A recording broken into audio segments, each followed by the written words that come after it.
In the previous video of this series, we had discussed about what is programming language and why do we need a programming language. So in this video, we are going to discuss the history and evolution of the Java.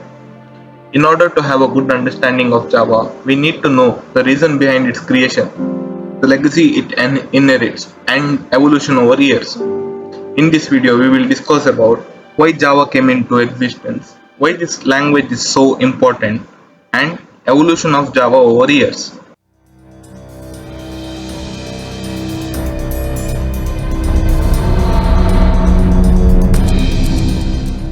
If you have any programming background in languages like C or C++, then you will find a lot of similarity between C, C++ and Java. Java was built on rich legacy of these languages, adding more innovative features to result in the language that it is today. Java derives its syntax mainly from the language, and its object-oriented features are influenced from C++. Now we will discuss why Java derives its syntax from C.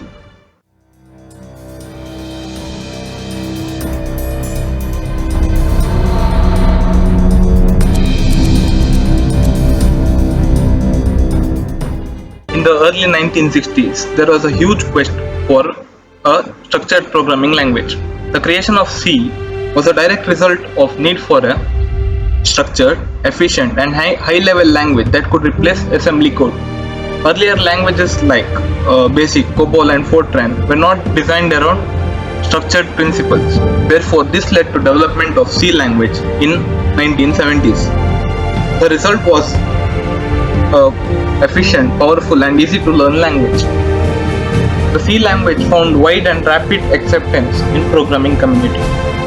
Due to the popularity and ease of learning language, the syntax of Java was borrowed from the C language.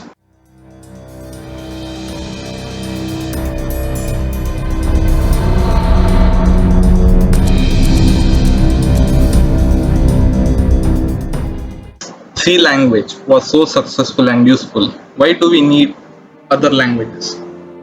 C is a structured programming language, and problem with the structured programming language is that if the problem size grows over a certain limit, then it would be very difficult to handle its complexity. To solve this problem, a new way of programming was introduced, named as object-oriented programming.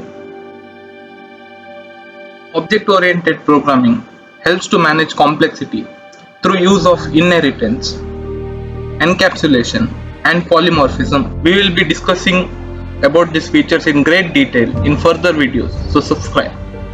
C++ extends C by adding object-oriented programming.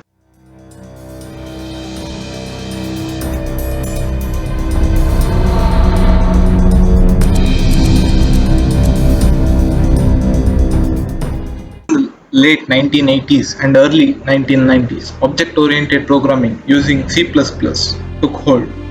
It seemed like programmers had found their ultimate language that they were looking for. C++ had blend of high efficiency of C with benefits of object-oriented programming. But there was just one major issue with C++. It was not portable. The main motivation for creation of Java was need for a platform-independent language that could be embedded in various electronic devices. The problem with C and C++ was that they were designed to be compiled for a specific target.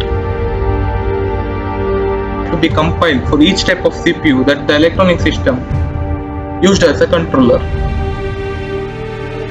Therefore, efforts were put for creation of the language that was portable and platform independent.